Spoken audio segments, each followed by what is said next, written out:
presidente del Gobierno.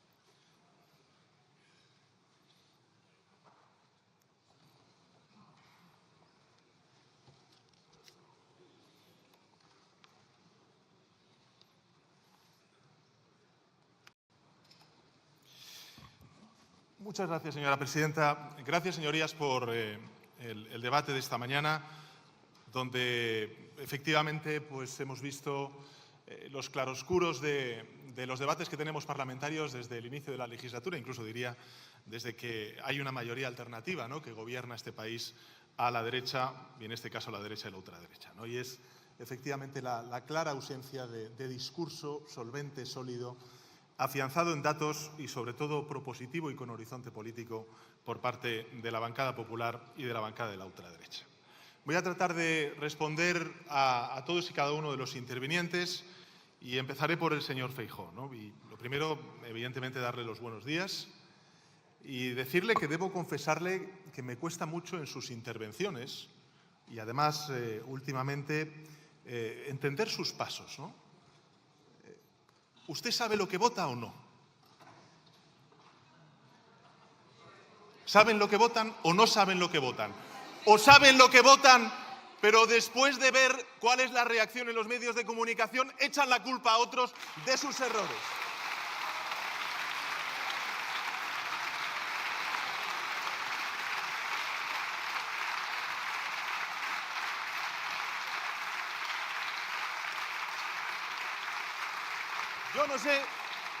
Yo no sé si saben lo que votan o no saben lo que votan. No lo sé. Lo que tengo muy claro, señorías,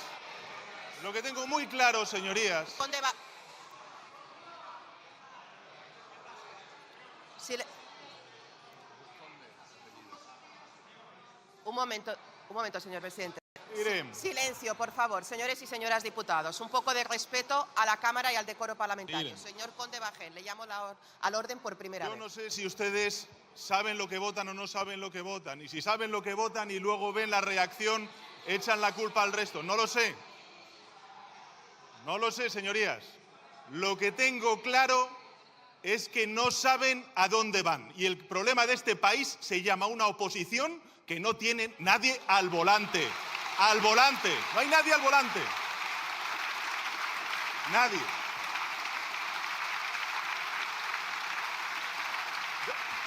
Yo lo digo de verdad, señorías.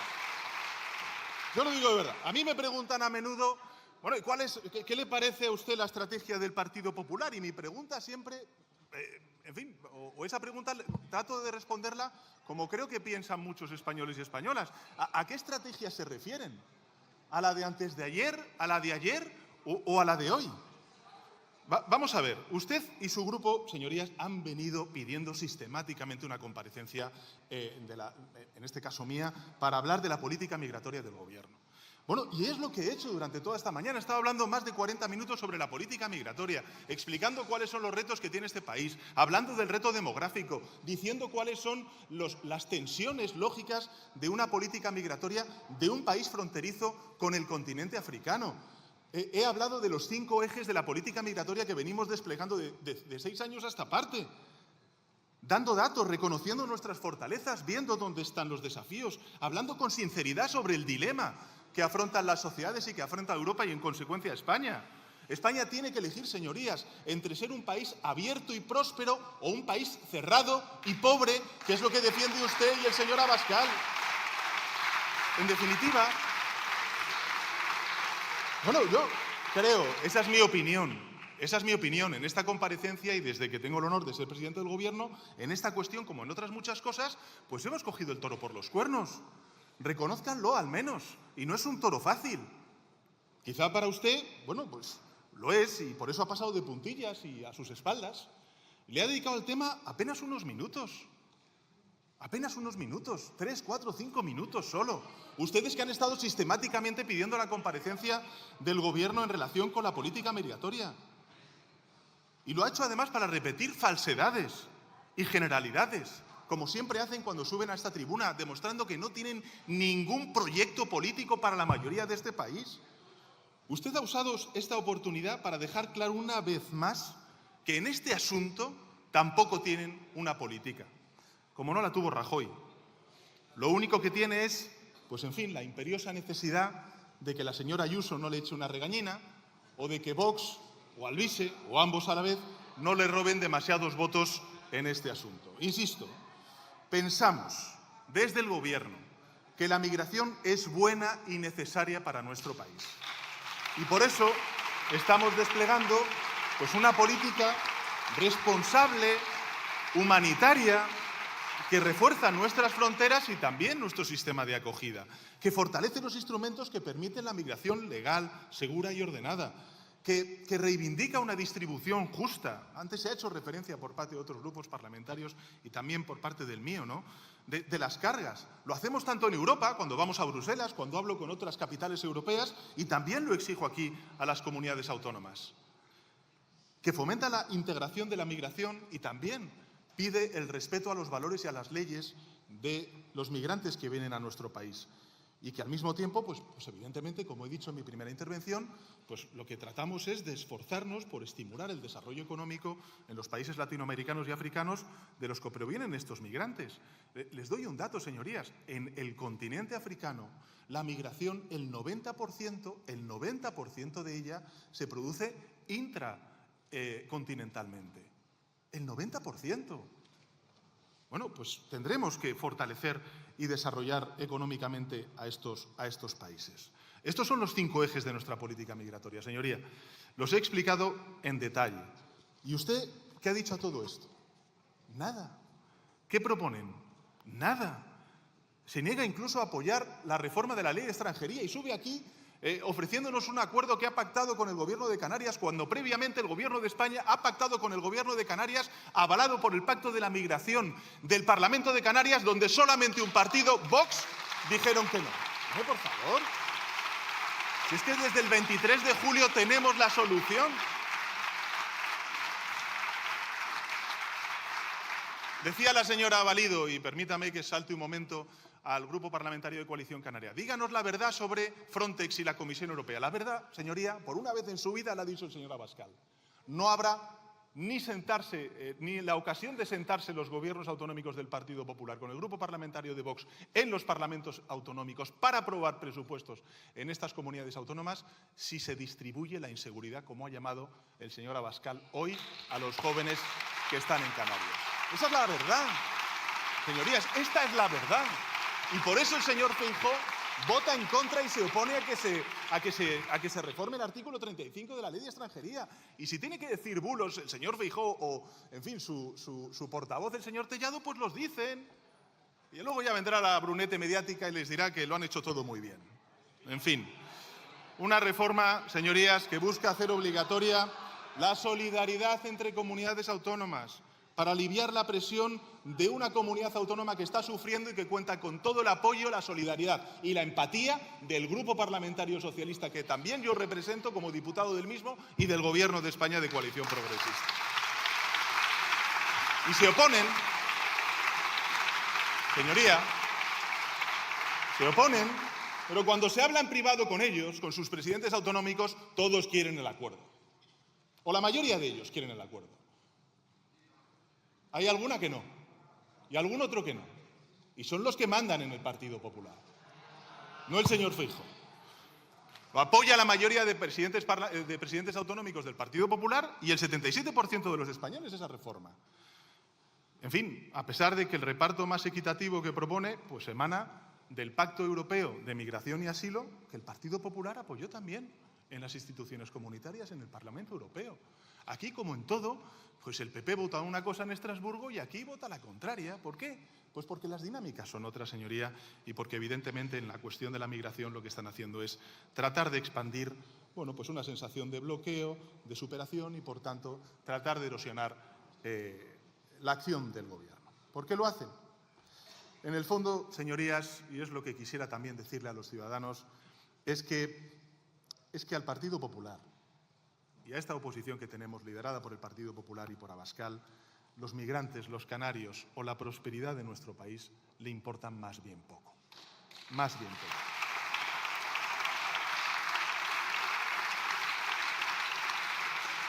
Es decir, ha hecho el señor Feijóo una intervención donde ha puesto el ojo, por ejemplo, o el foco en un país, Italia, un país hermano, un país con el que tenemos muchísimos lazos culturales, históricos, sociales, empresariales y al que respetamos, ¿no? Y se fue a Italia, bueno, pues a decir que la política migratoria de ese país sí que funciona. Pero claro, pues como le pasa en esto como en otras muchas cosas que hemos visto durante estas últimas horas, ¿cuál es el problema? Que no le informan de los datos. Mire, a pesar de que, señorías, en el último año y medio, el señor Feijóo se va a Italia, a pesar de que en el último año y medio han llegado a Italia, quédense con la cifra, señorías, 156.000 personas en situación irregular, es decir, casi el triple de lo que ha llegado a España en ese mismo periodo de tiempo. Dígame, señorías del Grupo Parlamentario Popular, ¿quieren ustedes quitarle, vamos a decir, a una inmigrante ecuatoriana o colombiana que haya visto su solicitud de asilo denegada el derecho a comprar una tarjeta de móvil? Porque esto es lo que está proponiendo el Gobierno de Italia, con esa política migratoria que ustedes tanto admiran. Quitarle a una inmigrante vulnerable hasta la posibilidad de llamar a su familia y compartir con ella su situación.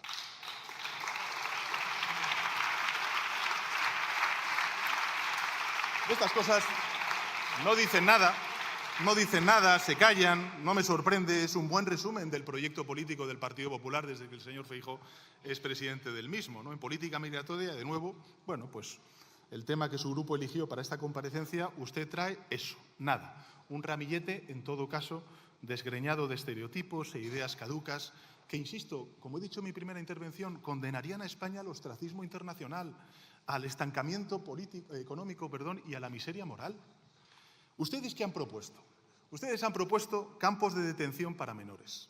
Han propuesto fragatas para lidiar con civiles indefensos y exhaustos que llegan a nuestras costas en cayucos. Trámites burocráticos infinitos e imposibles. Y deportaciones masivas, tanto usted como el señor Tellado, e indiscriminadas como en los momentos más oscuros del siglo pasado. Esas son sus propuestas, si es que podemos llamar propuestas. Medidas todas ellas que, además de no funcionar, porque no funcionan, no pueden implementarse, porque son contrarias a la ley europea, al derecho internacional humanitario, a los valores de la Constitución española y a los principios también que definen a la sociedad española. Es lo que ocurre cuando se trata de replicar discursos de fuera, que acaba, bueno, pues defendiendo una política migratoria ineficaz e inmoral. ¿Y en los demás temas qué propone? Bueno, pues el señor Errejón ha hecho una intervención donde, y el señor Patxi López, también como portavoz del Grupo Parlamentario Socialista, ha hecho una intervención hablando un poco de algunas de sus propuestas, ¿no? Este famoso giro social, ¿no? Que más que giro social es un giro de 360 grados, ¿no? Si uno se mete un poco en el contenido de cada una de las ideas o ocurrencias que ha planteado el Partido Popular en estos últimos días, ¿no? Hablaba el señor Errejón, y además lo hacía con una cierta sorna, sobre la conciliación, ¿no? Y se ha propuesto por parte del señor Feijóo la reducción de la jornada laboral, ¿no? Y sugiere que en lugar de la que está trabajando el Gobierno, lo que hagamos sea concentrar en 4 días la semana laboral sin reducir el número total de horas trabajadas. Es decir, su propuesta, la propuesta del Partido Popular en ese giro social, es que de lunes a jueves la gente salga de trabajar a las 8 o a las 10 de la noche en lugar de a las 6 o a las 8 de la tarde. Una forma muy peculiar de ayudar a las familias a conciliar. Y, si me permite, una forma muy peculiar también de ayudar a las empresas a salir adelante. Por eso la COE, en fin, ha rechazado esta ocurrencia.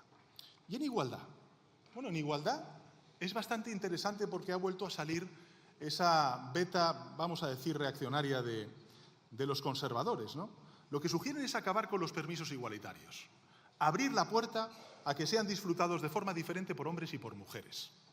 Es decir, lo que sugiere el Partido Popular como gran avance, es hacer exactamente lo contrario a lo que recomiendan todos los expertos, toda la evidencia científica, y desmontar uno de los objetivos de estos permisos. Es decir, impulsar la corresponsabilidad por parte de padres y madres en la crianza de los niños. Porque si el reparto no es obligatorio, señorías, lo que acaba ocurriendo es que las mujeres se quedan en casa y pierden su carrera profesional.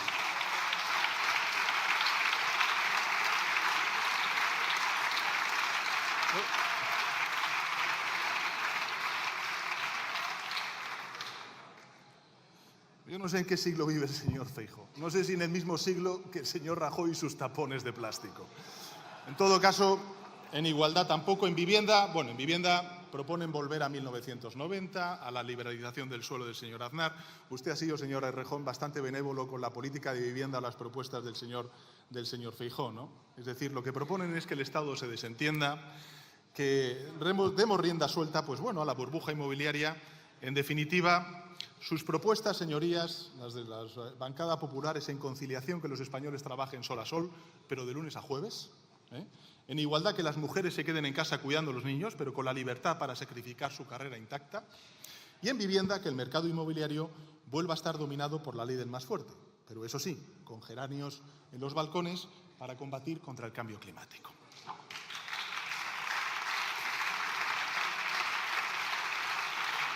En fin, que más que giro social es un giro de 360 grados porque pretende llevarnos al mismo carril, pero en una dirección contraria a la que tiene que llevar España para avanzar en todas estas cuestiones. Es un giro antisocial y, por tanto, señorías, a mi juicio, esa es mi opinión, es un giro reaccionario. Si ustedes quieren de verdad hablar de conciliación, pues primero tendrán que explicar o disculparse de por qué votaron en contra de la extensión de permiso de paternidad y maternidad a 16 semanas e incluso llevándolo al Tribunal Constitucional. ¿Pero qué manía tienen ustedes llevar al Tribunal Constitucional lo que son avances sociales para todos y para todas? Tendrán que explicar por qué votaron en contra o disculparse sobre la extensión del permiso de lactancia o el complemento de pensiones para aquellos padres y madres que pusieron en pausa su carrera para poder cuidar a sus hijos. En fin, sea valiente. Y también pregúntele al alcalde de Madrid por qué deja 4 de cada 5 niños y niñas sin plaza de guardería pública en la ciudad de Madrid. O a la presidenta de Andalucía por qué devuelve 121 millones de euros de los fondos europeos para abrir nuevas plazas gratuitas de 0 a 3 años y que dejaron fuera a 12.000 niños andaluces. Pregúntele a la señora Guardiola, por ejemplo, en Extremadura, si va a recuperar la gratuidad de los comedores escolares. Haga todas estas cosas y luego, si quiere, podemos hablar con algo de credibilidad por parte de ustedes sobre conciliación. Sí, si quiere usted hablar de vivienda, pues bueno, pues explíquenos e incluso se podría disculpar de por qué usted, siendo presidente de la Xunta de Galicia, recortó la inversión pública en vivienda en más de la mitad, pasando de 150 millones de euros a 69 millones de euros. O por qué durante su última legislatura, entre 2014 y 2018, construyó una sola vivienda de alquiler social en toda Galicia. Podrá también explicar por qué no actúan contra los pisos turísticos sin licencia, que son ya 9 de cada 10 de los más de 24.000 que hay en Madrid. ¿Por qué se oponen ustedes a que, o mejor dicho, por qué propone al Gobierno central, parece mentira que usted, en fin, haya sido tanto tiempo presidente de una comunidad autónoma, ¿por qué usted propone al Gobierno central adoptar medidas como la bonificación del 100% de los impuestos de sucesiones y donaciones y la eliminación de trámites administrativos cuando estos son competencias de las comunidades autónomas y sus presidentes autonómicos podrían hacerlo? Y, en fin, y si quieren hablar de igualdad, pues bueno, pues explíquennos por qué han votado en contra de la ley de paridad o recuperen la igualdad o las consejerías de igualdad que han suprimido en muchas de las comunidades autónomas. Recuperen los puntos violeta y los minutos de silencio contra la violencia machista que han eliminado allí donde gobiernan con la ultraderecha.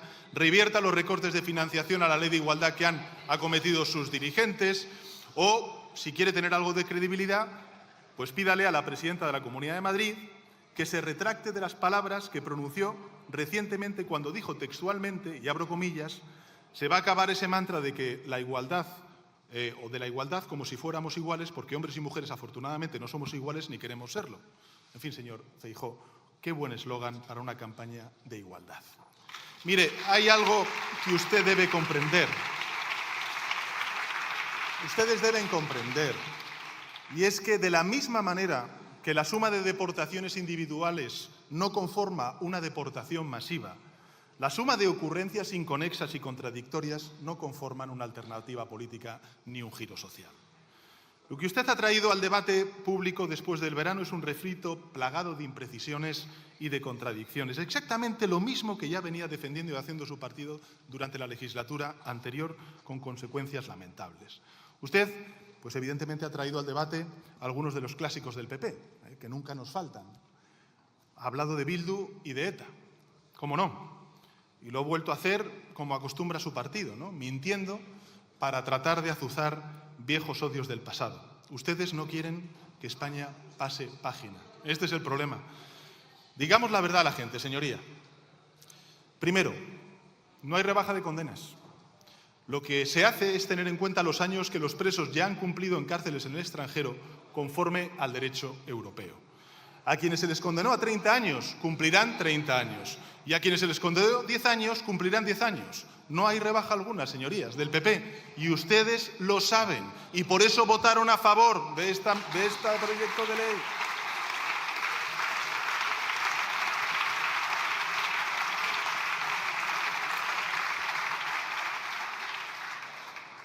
Por tanto, sabían lo que votaban. Presidente, un segundo. Un momento, Sabían lo que favor, votaban. Un momento. Señor Tellado, le pido por favor que no reitere en insultos mientras los intervinientes realizan su intervención. Así que ya tiene usted una llamada al orden. Así que retire por favor la palabra que ha dicho de tramposo, porque creo que no ha lugar en este pleno. No. Le digo que no le voy a permitir que no reitere los insultos, porque tendré que volver a llamarle al orden. Presidente, cuando quiera. Bueno, primero, señorías, como les he explicado, no hay rebaja de condena. Segundo, el proyecto de ley sobre intercambio de información de antecedentes penales es una transposición, y lo subrayo en mayúsculas, obligatoria, de una directiva europea que ustedes apoyaron también en Estrasburgo y en Bruselas.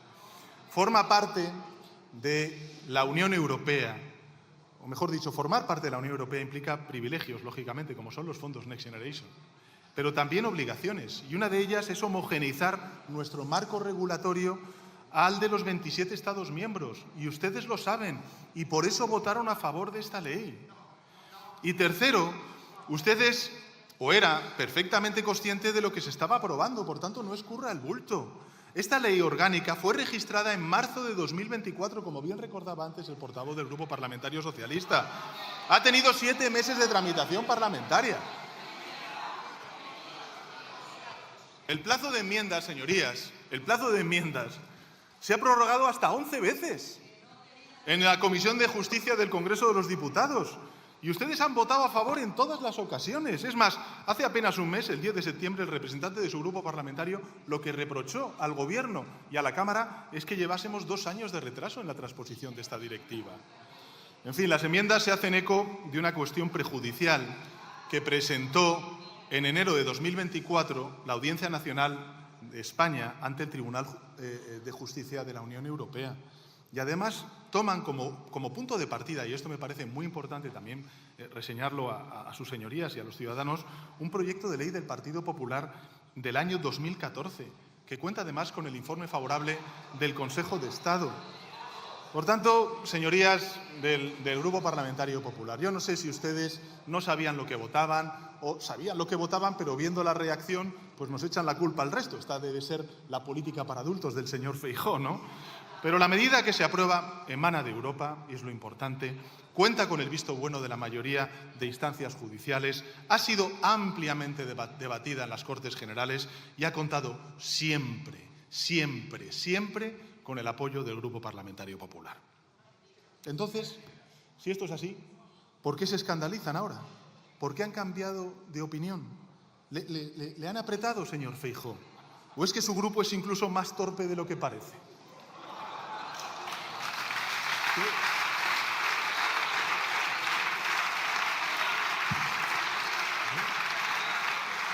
Qué difícil, es difícil decirlo, porque con ustedes uno nunca sabe dónde termina la mentira y dónde empieza la incompetencia, ¿no? Por eso es normal,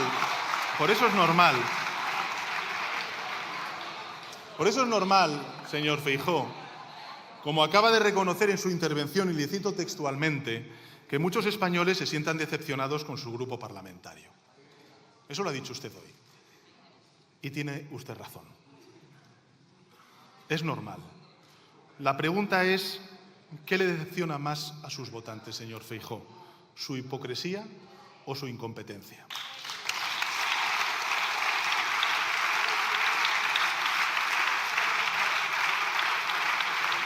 Hay otra cosa cierta que ha dicho usted en su discurso, y le cito textualmente. España merece un gobierno de verdad, un gobierno que cumpla con sus obligaciones, que trabaje por los españoles, que ofrezca un futuro de crecimiento e ilusión a nuestro país, le cierro comillas. Pero mi consejo es que no vaya repitiendo esto por ahí, porque nadie en España piensa en usted cuando dice esas palabras, ni siquiera los suyos, señor Feijóo.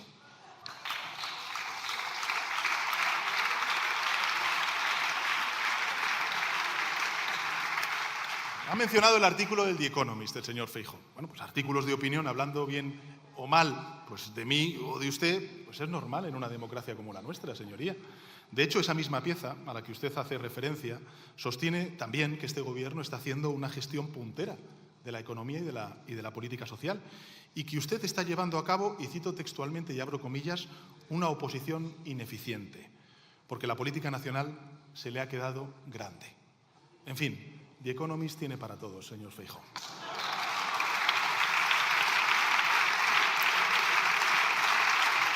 En todo caso,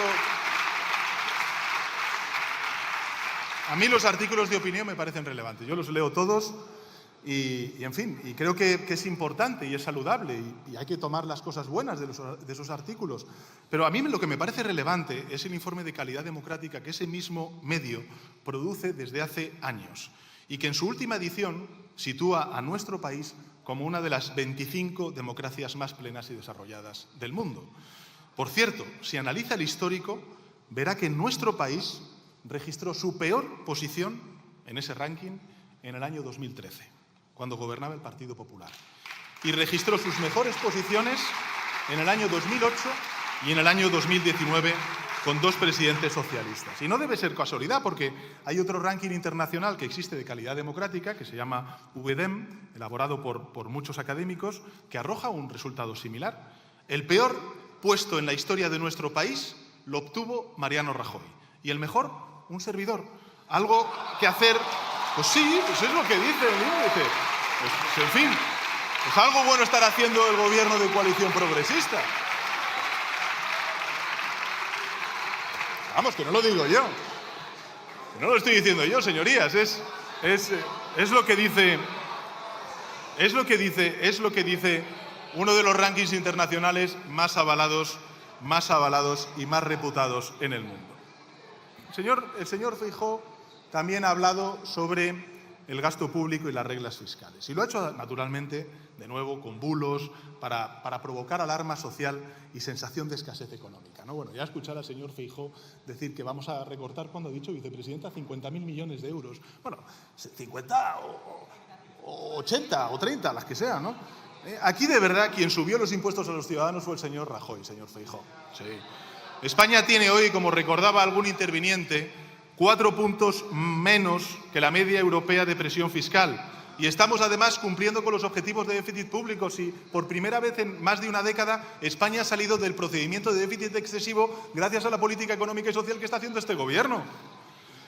Y el gobierno, no le quepa duda, señorías, tanto a la Cámara como también a los ciudadanos, pues por supuesto que vamos a presentar en las próximas semanas a la Comisión Europea un plan fiscal estructural para adaptarnos a las nuevas reglas fiscales que nos ha mandado Europa, y ese marco pues no es ajeno a los valores sociales de mi presidencia. Al contrario, le recuerdo que lo impulsamos nosotros y que fue aprobado durante la presidencia española de la Unión Europea.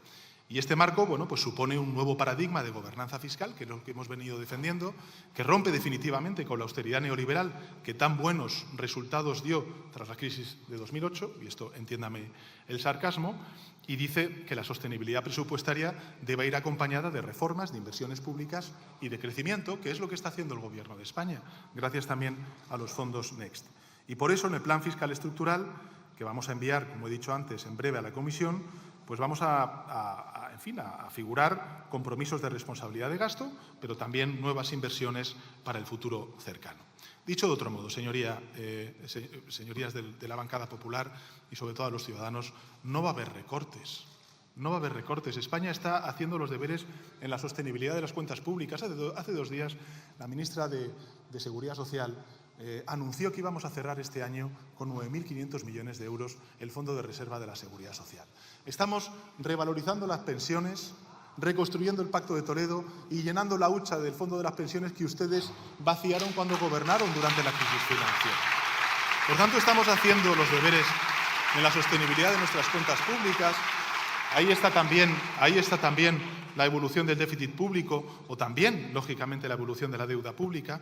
Estamos cumpliendo con creces con nuestros objetivos y, hombre, yo creo que también hemos tenido una muy buena noticia. Ustedes que han estado durante 5 años diciendo que éramos el país que más tarde había recuperado los niveles previos de PIB respecto a los que teníamos antes de la pandemia, bueno, pues el Instituto Nacional de Estadística ha cuadruplicado las cifras de crecimiento económico que hemos tenido durante todos estos años. Eso también nos ha permitido pues, mejorar las cifras y el comportamiento del déficit público y de la deuda pública. Así que no se preocupe, que no vamos a quitarles el puesto, los de los recortes van a seguir siendo ustedes. Y señor Feijóo, yo estoy de acuerdo con sus asesores. Lo estoy. Es hora de que el Partido Popular abandone la oposición destructiva que ha tenido hasta la fecha. Es hora de que deje de criticar y se dedique a proponer. De verdad que nosotros lo preferimos. Lo preferimos. Y sobre todo lo preferimos quienes, en fin, defendemos opciones progresistas, que mire más al Partido Socialista, a Sumar, antes de que siga mirando de reojo a Vox o al PP de Madrid, ¿no? Pero también le digo que para construir un proyecto político sólido y coherente, pues este no se hace del verano al otoño y usted lleva ya casi 3 años al frente del Partido Popular y ha perdido bastante tiempo, ¿no? Un proyecto político no es derogar el sanchismo, con el que se presentó el pasado 23 de julio y perdió las elecciones, ¿no? La buena noticia... Sí, yo estoy gobernando y usted está en la oposición. No sé.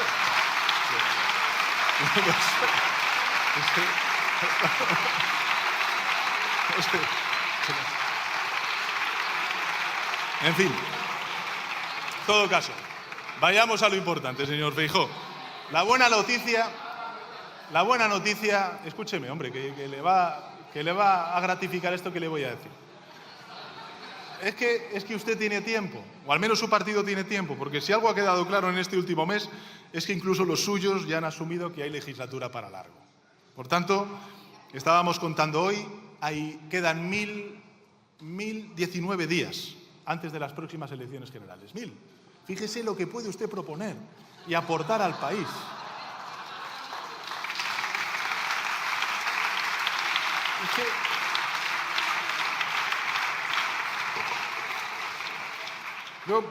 La única duda que tengo es si ustedes tienen el conocimiento técnico, los equipos necesarios, que después de lo que ha pasado, en fin, no voy a entrar en más disquisiciones, y sobre todo si los líderes de su partido le van a dejar a usted ese tiempo. Porque, señorías, yo creo que esta es la cuestión. La cuestión es esta. Porque el señor Feijóo tiene razón en una cosa, ¿no? Cuando dice que el sistema político en España tiene un problema. Es verdad, lo tiene. Pero ese problema no es que los partidos de gobierno pues no tengamos una mayoría absoluta parlamentaria. Por cierto, esto es algo que ocurre en 1 de cada 4 gobiernos europeos. Bienvenidos a Europa, señor Feijóo. Así estábamos también en la legislatura pasada. Éramos un gobierno de coalición con una minoría parlamentaria y yo creo que ha sido una de las más prósperas, productivas y estables de toda nuestra historia, ¿no? Por tanto, el verdadero problema no es que haya un gobierno de coalición en minoría parlamentaria, que, insisto, 1 de cada 4 gobiernos en Europa cuenta con minorías parlamentarias, ¿no? El verdadero problema, señor Feijóo, es que usted no lidera el Partido Popular. No lo lidera. No hay nadie al volante del Partido Popular. Y para eso la votación o no votación del Grupo Parlamentario Popular. El verdadero problema, señorías, y el que me gustaría también compartir con los ciudadanos, es que el principal partido de la oposición está liderado por una persona que no se presentó a las elecciones generales y que no se sienta en este hemiciclo. El problema es que negociar con usted es absolutamente ineficaz, porque usted no decide nada. No decide nada, como hemos visto en esta votación. La mayoría de sus votantes, muchos de sus varones y quizá hasta usted mismo, pues quieran llegar a un acuerdo con el Ejecutivo para el reparto de migrantes menores. Pero es que el problema es que la jefa no le deja. Muchos de sus varones pues quieren llegar a un acuerdo para reformar el sistema de financiación autonómica. Pero es que el problema es que la jefa no le deja. La mayoría hubiera aprobado el techo de gasto propuesto por el Gobierno, créame, yo lo he escuchado de su boca, pero es que la jefa no le deja. Y la mayoría de sus alcaldes quieren apoyar la reforma de la ley del suelo que propone el Gobierno, pero el problema es que la jefa no le deja.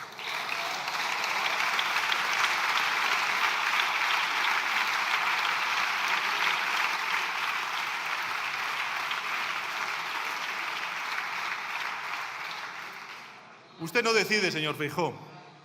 No tiene ni proyecto político y lo que propone solo puede ser calificado de regresivo, pero es que tampoco tiene autoridad dentro de su partido para construirlo. Y eso es lo que está rompiendo la dinámica institucional que exige un diálogo productivo entre el Gobierno y la oposición, ¿no?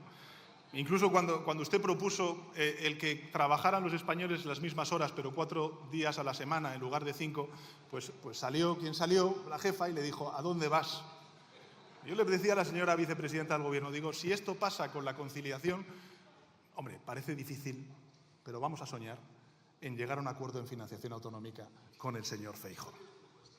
En fin, si quiere hacer un giro social, hágalo, pero hágalo con convicción, con coherencia. Deje de girar como una veleta, que es lo que he hecho hasta ahora. Porque evidentemente lo que estamos viendo, no yo, sino los españoles, es que al frente del Partido Popular ahora mismo no hay nadie al volante. Nuestra mano está tendida, se lo garantizo. Si ustedes quieren ayudar a los canarios, a las Canarias, creo que tenemos la solución, que es la modificación del artículo 35 de la Ley de Extranjería. Si quiere garantizar que España tenga unos buenos presupuestos con las comunidades autónomas y con los ayuntamientos, lo haremos. Y si quiere que nuestros trabajadores gocen de una jornada laboral de 37 horas y media a la semana, pues lo aprobaremos. Porque eso es lo que ha votado España, señorías. Eso es lo que necesitan los ciudadanos y lo que nos piden nuestras empresas. Seguir avanzando, transformarnos, modernizar a la economía y al tejido productivo en España, coger las olas de la revolución verde y digital, consolidar y ampliar, ¿por qué no?, el estado del bienestar, continuar caminando hacia la descentralización negociada y corrigida en nuestro estado autonómico, reconstruir los puentes de diálogo que nunca debieron romperse, converger con Europa, ser un actor internacional coherente y respetado en el mundo. En fin, yo creo que estos son los pasos que necesita dar España. Ese es el proyecto político que mi Gobierno defiende. Esos son nuestros compromisos. Los vamos a cumplir como hicimos con los anteriores, negociando, tejiendo acuerdos, trabajando codo con los grupos parlamentarios de esta Cámara y colaborando con todos, también con usted, si la jefa, por supuesto, le deja.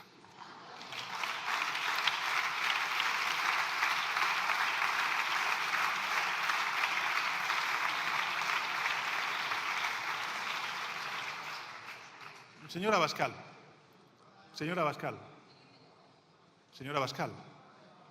buenos días. ¿Le puedo hacer una pregunta? O buenas tardes ya, sí, efectivamente, buenas tardes. ¿Por qué odia usted tanto a los inmigrantes? ¿Por qué los odia? No, es una pregunta retórica, porque me ha quedado claro después de escucharle a usted. Pues se lo pregunto de verdad. Mire, ya hasta incluso me lo pregunto. ¿Qué le han hecho? ¿Por qué ha deshumanizado tanto usted a los migrantes? ¿Tanto le cuesta ver en un MENA, como los llama usted, a una niña? ¿Tan difícil le resulta empatizar con un joven que se ha jugado la vida cruzando el Sahel y el Mediterráneo para encontrar un trabajo en nuestro país y poder mandar algo de dinero a su familia? ¿Tan diferente se cree usted? ¿Tan superior? Yo podría recordarle algunos datos aquí que he dado en mi intervención inicial, ¿no? Podría decirle que los migrantes son una pieza clave para nuestro crecimiento económico y para nuestro mercado laboral, lo he dicho antes. Sectores como la agricultura, la construcción, la hostelería, representa la mano de obra migrante entre el 25 y el 50% de la misma. Podría recordarle que aportan al estado del bienestar mucho más de lo que demandan. Ha recordado antes las cifras el portavoz del Grupo Parlamentario Socialista. Podría hablarle de los cientos de miles de casos de integración exitosa que vive nuestro país cada día. O podría darle una larga retahíla de números y de estudios que demuestran que los migrantes ni alimentan la delincuencia, como usted ha dicho aquí desde esta tribuna, ni le quitan el trabajo a los españoles. Pero mi pregunta, en fin, permítame que lo comparta con usted, ¿para qué? Si usted todo esto ya lo sabe, señoría. Usted no odia a los inmigrantes por ignorancia, los odia por interés.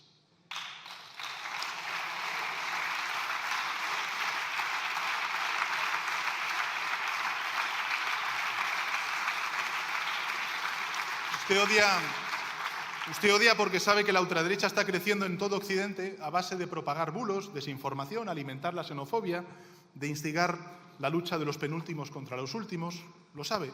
Se lo cuentan sus amigos en Estados Unidos, en Hungría, en Polonia, en Argentina, todos los días. Y confía en que termine pasando lo mismo en España. De momento ya ha conseguido algo muy importante, señora Abascal, y es arrastrar su discurso al Partido Popular. Y eso se lo reconozco, no hay más que escuchar al señor Feijóo hablar de deportaciones masivas. O escuchar al señor Albiol, ¿no?, en Badalona, demonizar a los inmigrantes que llegan en patera e incitar a los vecinos a, y cito textualmente, lincharlos. O ver a la señora Ayuso vincular una denuncia anónima de violencia sexual a los extranjeros que residen en Alcalá de Henares. Usted ha conseguido incluso romper al Partido Popular Nacional y hacer que deje en la estacada a sus socios de Coalición Canaria y a 2 millones de canarios y canarias, bloqueando un reparto justo de los migrantes menores que están en las islas. Todo porque al señor Feijóo le da miedo que usted le tache de derechita cobarde o que le adelante por el arcén. Este es su gran triunfo, señora Abascal, y también la gran derrota del Partido Popular y del señor Feijóo. Usted tiene al PP maniatado, aquí lo ha dicho claramente, no habrá presupuestos en las comunidades autónomas si hay una distribución de jóvenes que vienen de las Islas Canarias. Ha logrado sacarlo del consenso de sus colegas, de los populares europeos, que votaron el Pacto de Migración y Asilo en el Parlamento Europeo. Vaya panorama, desolador para la derecha europeísta y fantástico para la ultraderecha. Por eso odia usted, señora Abascal, a los inmigrantes, porque le sale a cuenta, porque le reporta votos y se los quita a sus adversarios políticos. Pero también hay otro motivo que me gustaría compartir con los ciudadanos. Usted alimenta el odio a los extranjeros para tapar sus vergüenzas, que son muchas y son severas, señora Abascal. Yo le voy a dar 3. La primera, su falta de proyecto político. Su falta total de proyecto político. ¿Qué propone el señor Abascal en materia de vivienda? Expulsar a los inmigrantes.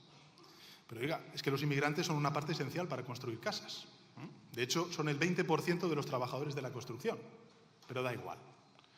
¿Qué propone el señor Abascal y Vox para garantizar la seguridad de nuestros mayores y de nuestros niños? Echar a los inmigrantes. Pero es que, oiga, los inmigrantes no tienen una tasa de delincuencia mayor que la de los nacionales y constituyen nada más y nada menos que el 50% de los cuidadores que hay en nuestro país. A usted esto no le importa. ¿Qué propone usted para sostener y ampliar el estado del bienestar? Expulsar a los inmigrantes. Pero oiga, es que los inmigrantes contribuyen con sus cotizaciones y usan los servicios públicos y las prestaciones sociales menos que los españoles. Pero esto a usted tampoco le importa. Usted está convencido de que los jóvenes migrantes son la causa y la solución a todos los problemas de nuestro país. Usted no pierde el tiempo diseñando políticas que funcionen y que resuelvan los problemas reales de la gente. En lugar de eso, pues se dedica a lo que hace la ultraderecha, a señalar, a buscar chivos expiatorios, a demonizarlos, a criminalizarlos y además los elige en función del color de piel y el apellido. Así de simple. Así oculta pues el erial intelectual que es su partido, el vacío absoluto que es su programa, la gestión desastrosa que usted está liderando o su partido político allí donde apoya o gobierna conjuntamente con el Partido Popular. Por tanto, primero, la primera vergüenza, no tener proyecto político alguno para nuestro país. La segunda, que usted trata de ocultar instigando este odio, su total dependencia del extranjero. Esto resulta paradójico, señorías, pero es la verdad. Un partido que hace de la xenofobia y del racismo y de la antiinmigración y, por tanto, del odio al extranjero, uno de sus ejes políticos de oposición al gobierno, y en cambio tiene una total dependencia del extranjero, como voy a explicar a continuación. Usted, señorías, esto creo que es muy importante que lo sepan los ciudadanos y ciudadanas, ¿no? Ustedes importan todo de fuera. Sus discursos, sus eslóganes, sus ocurrencias políticas, sus referencias intelectuales, sus estrategias de desinformación, todas vienen de fuera. Pretende que los españoles rechacemos el Made in China, pero les ofrece el Made in America, el Made in Argentina o el Made en Hungría. ¿Usted se trae el dinero de fuera, señora Abascal?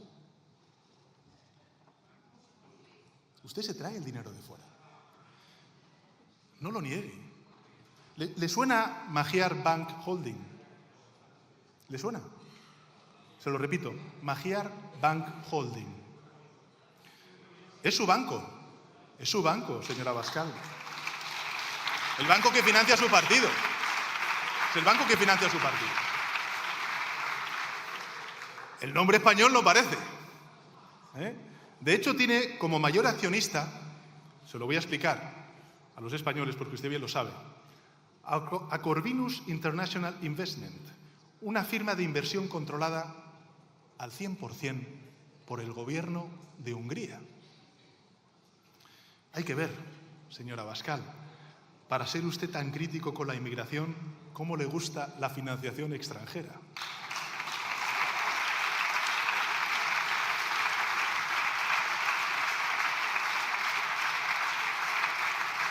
En todo caso, entiendo, esa clase de bancos opacos permite hacer cosas que la banca española no le dejaría aquí. Hace poco, hay que recordar que el Tribunal de Cuentas sancionó al partido de Vox con una multa de 233.000 euros por financiación irregular y no quiere que le pase de nuevo y por eso acude a los bancos de sus amigos europeos. Así que usted incumple la ley de partidos, recibe el dinero de un banco extranjero, más de 9 millones de euros que se sepa. Un supuesto delito por el que, en fin, ahora su gente se enfrenta a penas de hasta 4 años de cárcel. Y eso en España, que somos un país garantista. Porque claro, si fuera en Hungría, su partido, al recibir financiación extranjera, sería declarado ilegal, debido a la nueva ley de soberanía que acaba de aprobar su amigo Orbán. Otra paradoja, ¿no, señor Abascal? En el fondo, estas noticias no deberían sorprender a nadie. A fin de cuentas, pues a ver, usted medró en el PP de Madrid, el que robó a expuertas, reformó su sede en B y ahora acumula condenas de hasta 100 años para sus altos cargos. Entre otras cosas, por su apego a las cuentas en Suiza y en Andorra. De casta le viene al galgo, lo del amor por las cuentas en el extranjero. Del PP a Vox y de Vox a Albise, el de los criptoboros. El mismo, señor Feijóo, que dice que quiere ser llave del gobierno. No le he escuchado a usted desmentirlo, señor Feijóo. A ver si va a ser verdad. Iba usted a tener que nombrar a Abascal como ministro de Exteriores y a Albise como ministro de Hacienda. En fin, aquí estaremos nosotros para evitar esa regresión. De momento, los españoles pueden juzgar lo que están ya viendo allí donde gobiernan. Ustedes, conjuntamente con el Partido Popular o desde fuera, desmantelan las oficinas de corrupción en Valencia y en Baleares, incumplen las leyes de transparencia en muchos ayuntamientos y en las Cortes Generales, se suben el sueldo, esta España que madruga, del señor Abascal un 25%, y casi 650.000 euros de bono para usted y los 12 dirigentes de la dirección de su partido. Y sube usted aquí, señor Abascal, a decir qué, a dar lecciones de qué, señor Abascal. Menudo negocio ha montado usted con el patriotismo. Nunca nadie hizo tanto dinero en nuestro país. Y esa es su tercera infamia, su tercera vergüenza, señor Abascal. La más infame de todas, que es que, en el fondo, usted está aquí por la pasta. Porque no lo olvidemos. El señor Abascal tiene un currículum laboral que cabe, pues en fin, en un POSIT, ¿no? Usted tiene 48 años, no ha cotizado nunca fuera de la vida política, su carrera profesional es como un día de un turista en Marbella, de chiringuito en chiringuito, del que creó Esperanza Aguirre al que se creó usted para sí mismo. Fíjense, el señor Abascal se ha autonombrado, y me dice que soy autócrata, presidente vitalicio de una fundación que denuncia dictaduras y el gasto de las administraciones públicas. Hay que tener rostro de hormigón armado para criticar, señor Abascal, como usted lo hace. Madre mía. En fin.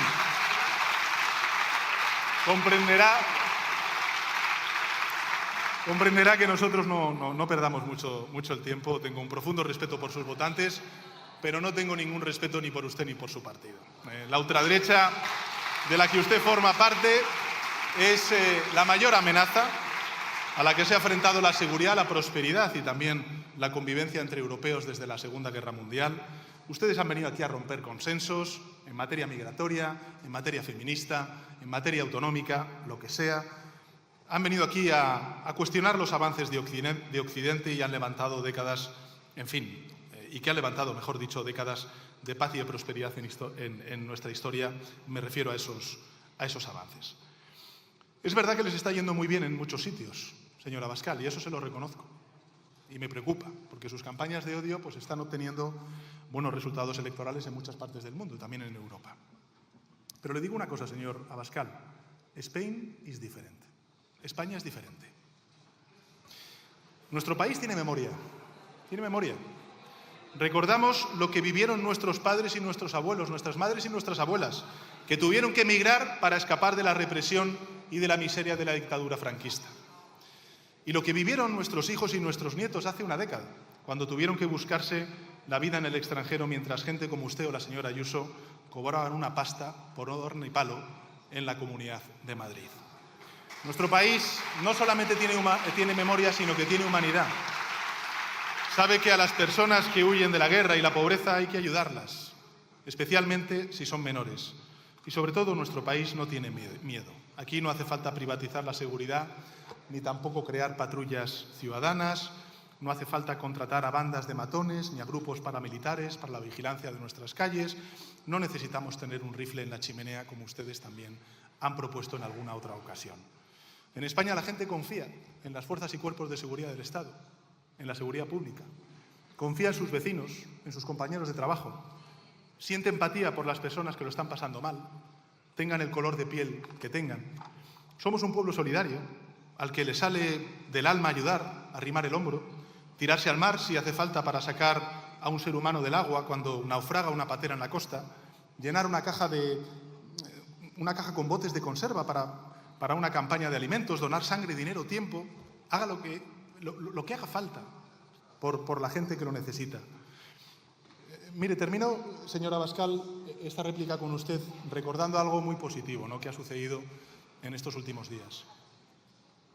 Este fin de semana pasado, no sé si usted ha estado atento a esta cuestión, el estadio lleno del Club Deportivo Tenerife guardó un minuto de silencio ante la tragedia de la Isla del Hierro.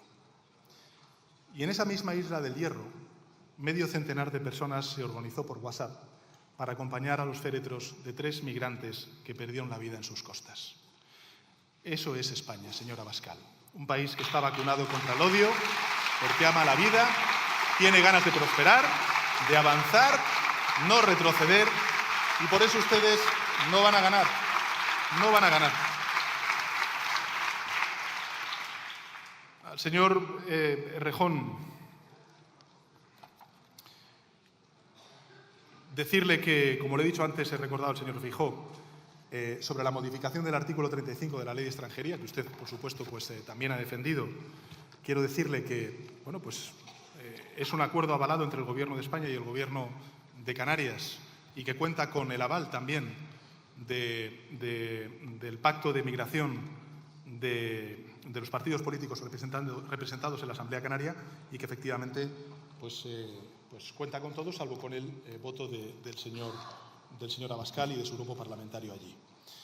Sobre el giro social, creo, señor Errejón, que ya he respondido en la intervención, en la réplica al señor Feijóo, pero en todo caso, si quiere que entremos en alguna disquisición, pues evidentemente lo haré.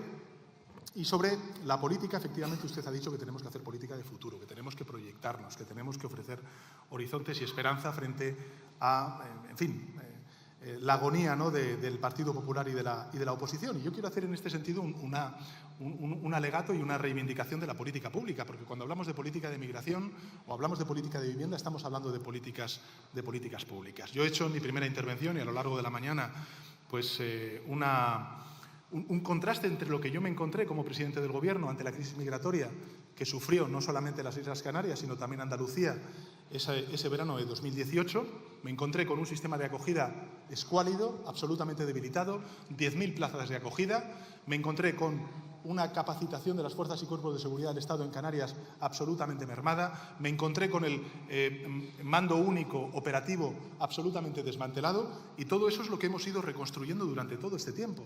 Y, por tanto, la pregunta que tenemos que respondernos, señorías, y la que yo le planteo a la ciudadanía es qué país queremos ser en el futuro, si queremos ser una España abierta y próspera o una España cerrada y pobre, porque de eso va la migración también. Yo he situado como uno de los principales debates y retos que tiene nuestro país el reto demográfico, el invierno demográfico.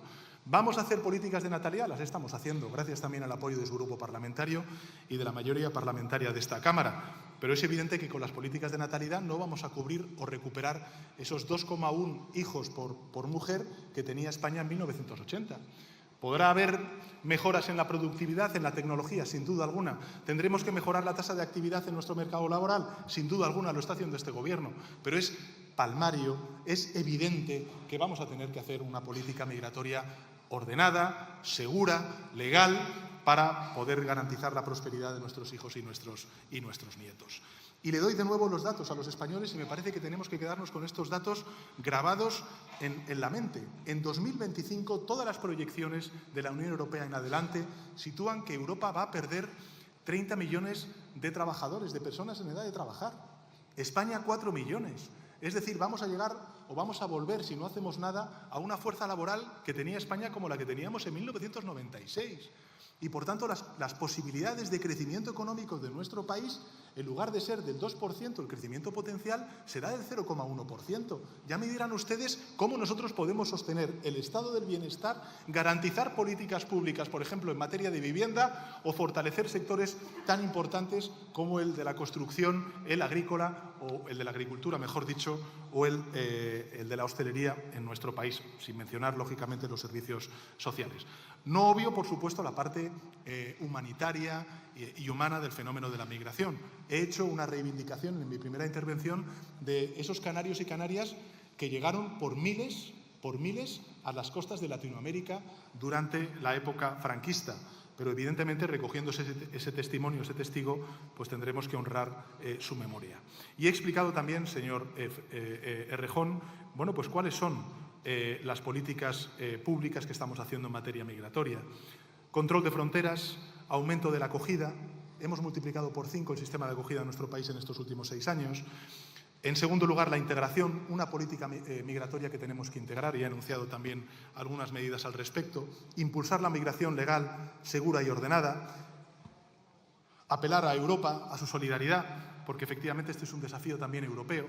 Y, finalmente, impulsar el desarrollo económico en los países de origen y de tránsito. Como he dicho antes, señorías, el 90% de la migración que se produce en África se produce entre países africanos. El 90%.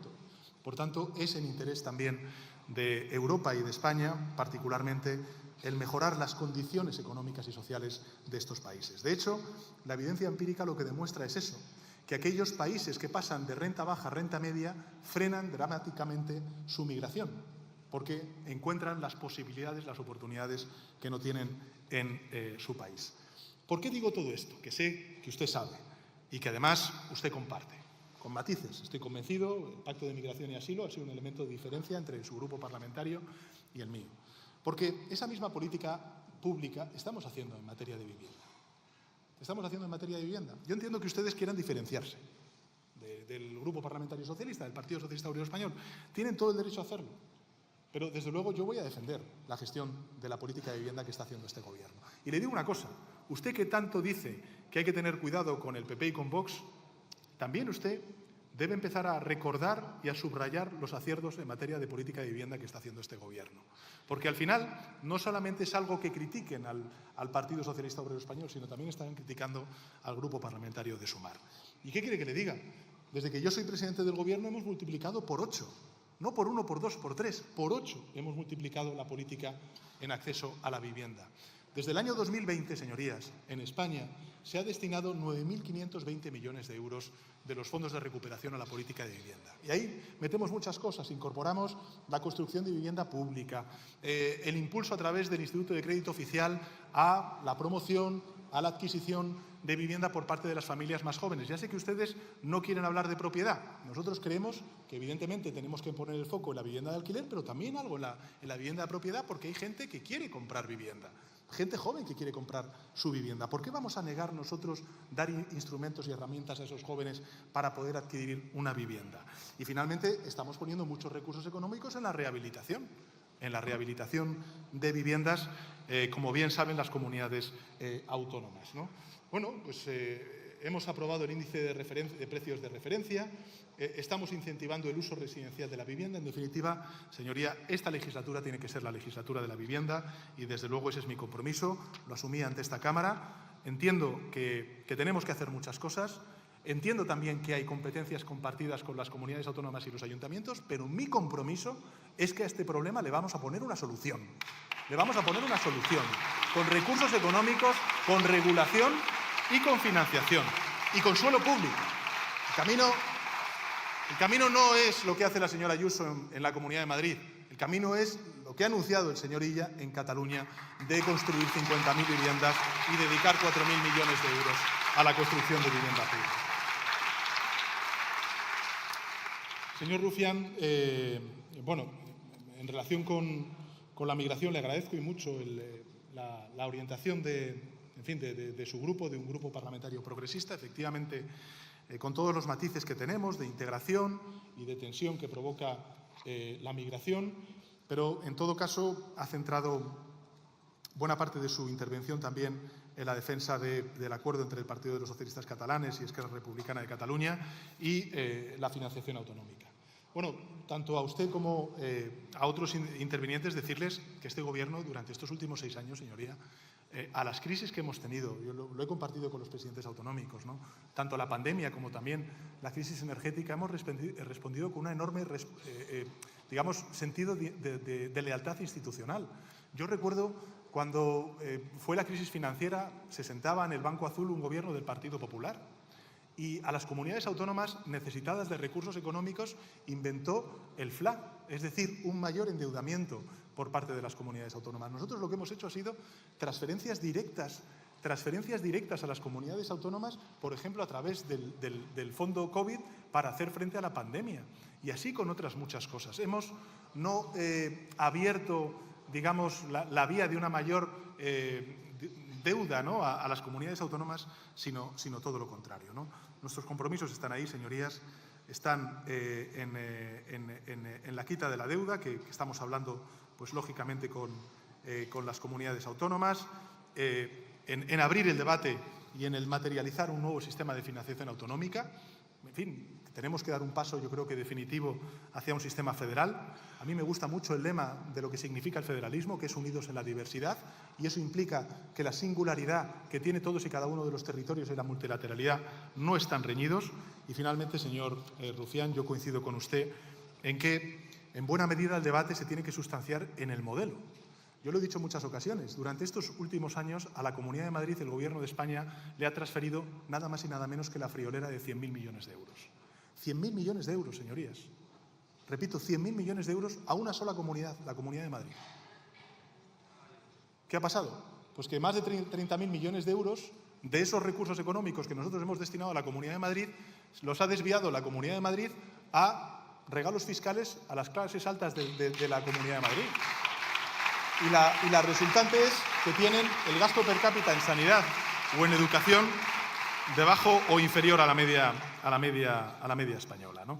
Por tanto, bueno, yo creo que tenemos también, lógicamente, que dar una respuesta a esta cuestión, que yo sé que usted es sensible a ella, porque efectivamente está dañando a todas las comunidades autónomas y también a Cataluña, ¿no?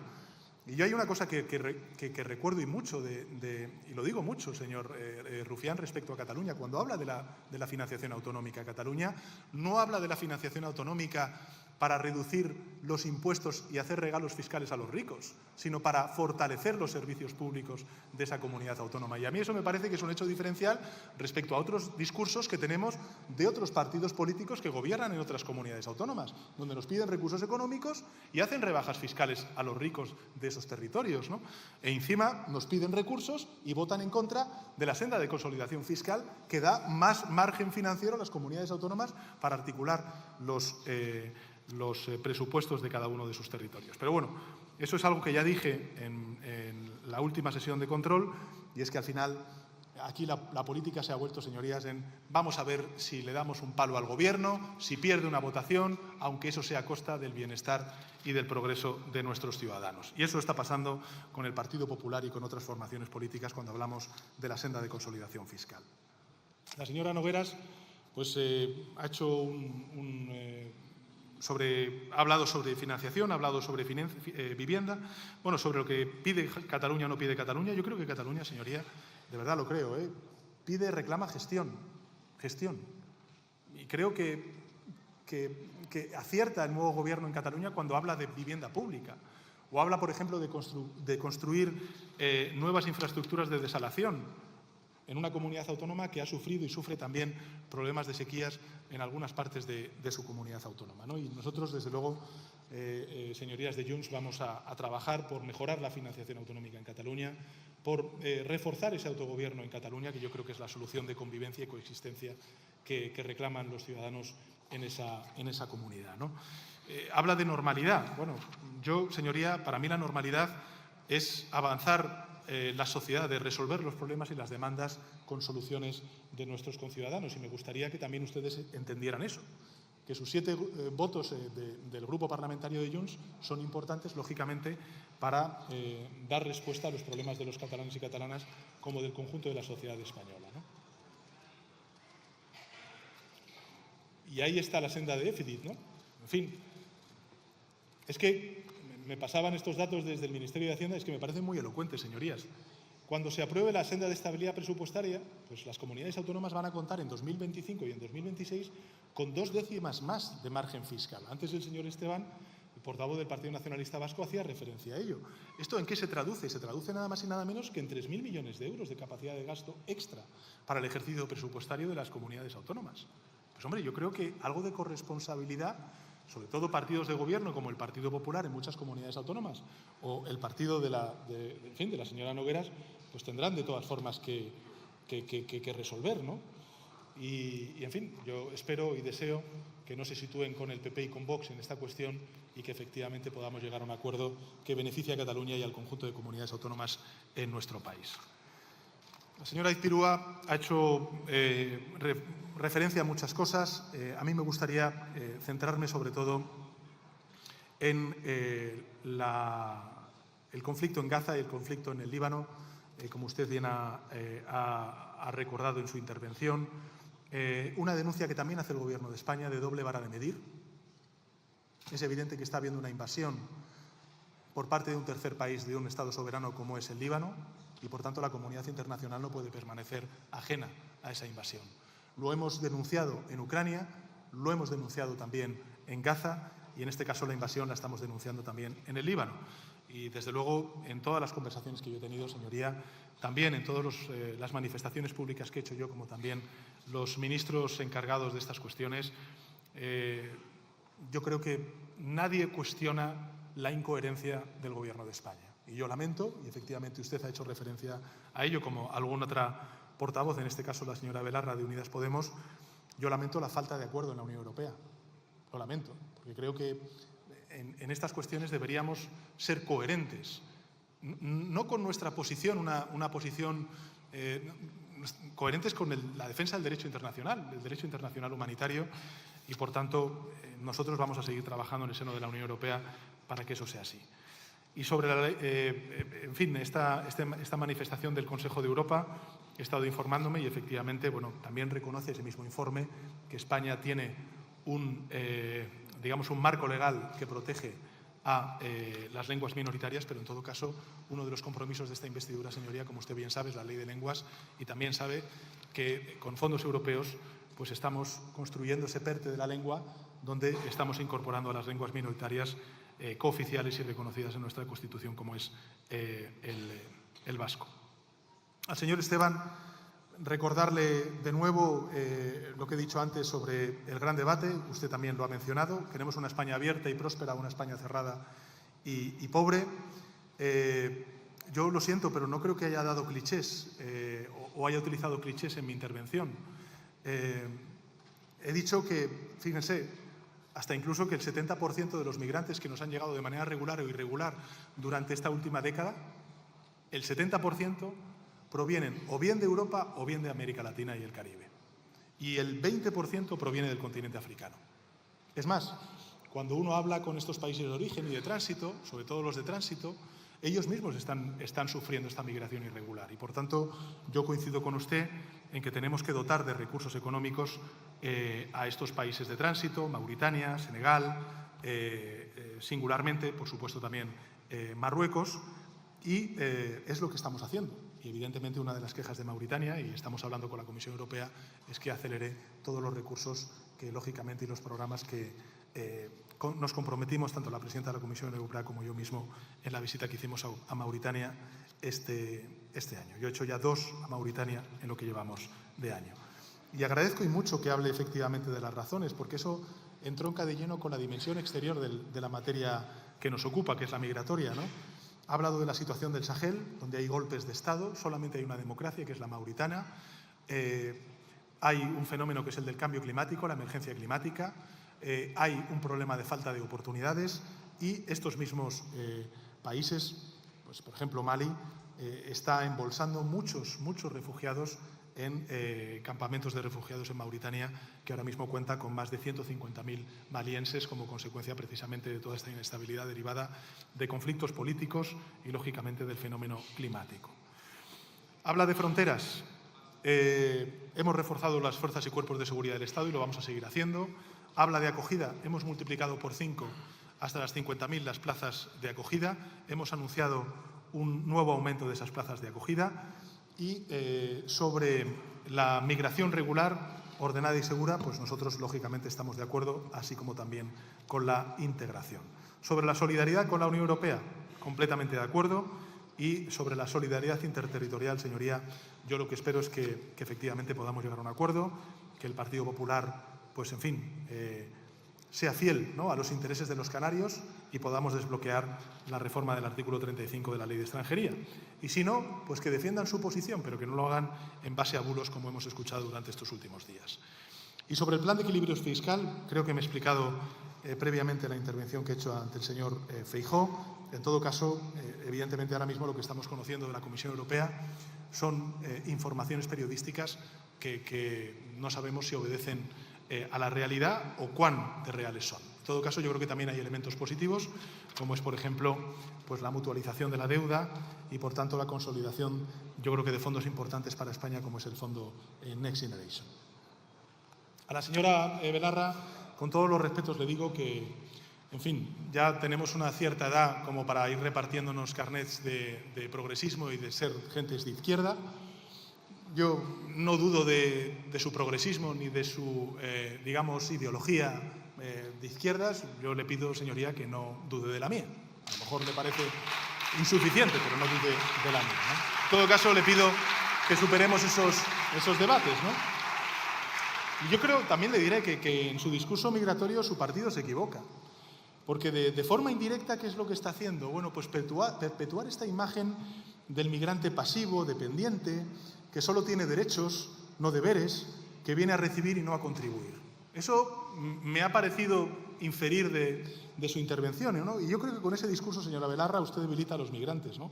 Porque les resta una agencia que ellos mismos reclaman, ¿no? Y de una manera, yo diría que involuntaria, estoy seguro, fortalece los argumentos de la ultraderecha. Por tanto, hágame caso, recapacite, si me permite.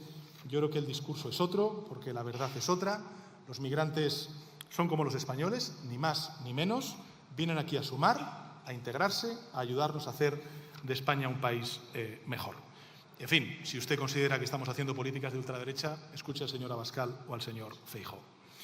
Señor Rego, bueno, pues sobre Gaza creo que ya ha hecho la reflexión que tenía que hacer ante la señora Aizpurua. Espero que haya podido responder a la misma. Y, hombre, no me diga que no queremos aprobar los presupuestos generales del Estado, señoría. Sí, lo ha dicho. Que nuestro interés es no aprobar los presupuestos generales del Estado para no dar cumplimiento con nuestro acuerdo de investidura. Créame que quiero los presupuestos. Ayúdeme a convencer a la mayoría parlamentaria de esta Cámara, ¿no? Bueno, al señor Catalán la cuestión de la migración no le importa nada, viene siempre con su raca-raca, por tanto, decirle que efectivamente yo comparto una sola cosa de lo que ha dicho y es efectivamente que la migración debería ser una cuestión de Estado. Ha hablado de la desinformación y efectivamente esta es una de las cuestiones que he tratado en mi primera intervención, ¿no? De que uno de los problemas que tenemos es cómo combatir la desinformación también en los discursos de odio, ¿no? Y la propagación de bulos en materia de la migración y desde luego eso forma parte del Plan de Acción Democrática que hemos presentado en Consejo de Ministros. Traeremos lógicamente aquí modificaciones legislativas y como ya tuve ocasión de compartir con ustedes en mi última comparecencia, pues evidentemente una de ellas será el derecho a la rectificación. Dejo para el final, pues lógicamente a la señora Valido de Coalición Canaria, porque creo que se puede criticar al Gobierno de España, sin duda alguna, señoría, pero no se puede decir que este Gobierno no está haciendo cosas por las Islas Canarias y que no está tendiendo la mano con lealtad institucional al Gobierno de Canarias, ¿no? Yo entiendo que usted venga aquí y que nos diga que el PP y el PSOE pues estamos aquí en este tema echándonos la culpa, que no… mire, estamos aportando soluciones, señoría. Entre 2022 y 2023 el Gobierno de España entregó nada más y nada menos que 50 millones de euros a Canarias para la atención de los migrantes. Y estamos ya trabajando para volver a hacerlo. Y a ello se suma el apoyo de la Unión Europea con los 14 millones recién anunciados, ¿no? Se ha creado un centro de acogida temporal de extranjeros con capacidad para 500 personas en la Isla del Hierro, como sabe. En las próximas semanas se prevé abrir más de 600 nuevas plazas en la península. Y el 16 de julio pues, hemos autorizado la rehabilitación y la ampliación del centro de primeras llegadas Canarias 50 en la isla de Las Palmas de Gran Canaria. Hemos aumentado, como he dicho antes, el número de efectivos del Policía Nacional y la Guardia Civil en las Islas Canarias hasta un 12% desde 2018, superando los 7.930 efectivos por primera vez y contrarrestando la pérdida de 630 agentes entre 2011 y 2018 con los gobiernos del Partido Popular. Y sobre los menores migrantes, bueno, pues primero decir, como he dicho antes, que el naufragio sucedido en el Hierro es una tragedia que nos conmueve a todos, que estremece, como usted también ha referido en su intervención.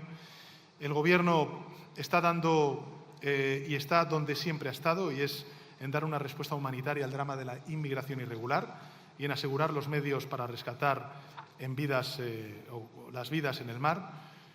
Y fíjese, en estos 30 años, se dice pronto, señora Valido, este es el primer gobierno que ofrece soluciones a situaciones muy difíciles como las que ustedes están abordando y sufriendo de los menores migrantes no acompañados. La reforma del artículo 35 de la Ley de Extranjería, usted lo sabe, señoría, crea un sistema de acogida reglado, obligatorio y coordinado entre todas las comunidades autónomas. Y, por tanto, la solidaridad voluntaria es evidente que no ha funcionado y tenemos que irnos a fórmulas obligatorias, porque si no, pues evidentemente no va a haber esa solidaridad. Y bueno, pues ¿quién se ha levantado de la mesa para negociar una salida? Pues han sido sus socios. Han sido sus socios. Ha sido el Partido Popular quien votó que no a la reforma de la Ley de Extranjería. Nosotros no nos hemos levantado de la mesa. Llevamos 10 meses trabajando codo con el Gobierno de Canarias y deberíamos ser, en fin, ustedes, algo más exigentes con el Partido Popular que boicotea sistemáticamente el acuerdo. En todo caso, mañana voy a tener ocasión de poder reunirme con el presidente Clavijo en la ronda de bilaterales que estoy teniendo y vamos a seguir tratando de ofrecer una solución justa y definitiva a la solución o a la situación de los migrantes menores. Hablaremos, lógicamente, de la Agenda Canaria, de su cumplimiento y, por supuesto, la reclamación de los fondos destinados a los menores. Pues recordarle que la competencia para la acogida pues, está en las comunidades autónomas y, a pesar de ello, pues, el Gobierno de España ha transferido 50 millones de euros a Canarias, tanto en el año 2022 como en el año 2023, y ahora mismo el compromiso es transferir al menos otros 50 millones de euros, tal y como anuncié el 23 de agosto en una reunión que tuve con el presidente Clavijo. Y finalmente a Pachi, al portavoz del Grupo Parlamentario Socialista. En fin, yo creo que has planteado una intervención valiente, reivindicativa de la labor del Grupo Parlamentario Socialista. Sí. Y sobre todo, cuando has reivindicado el orgullo, yo quiero decirte que somos muchos, millones de españoles y españolas, los que nos sentimos orgullosos de que un gobierno en Euskadi y en España acabaran con ETA y abrieran un horizonte de paz en España. Gracias, presidente.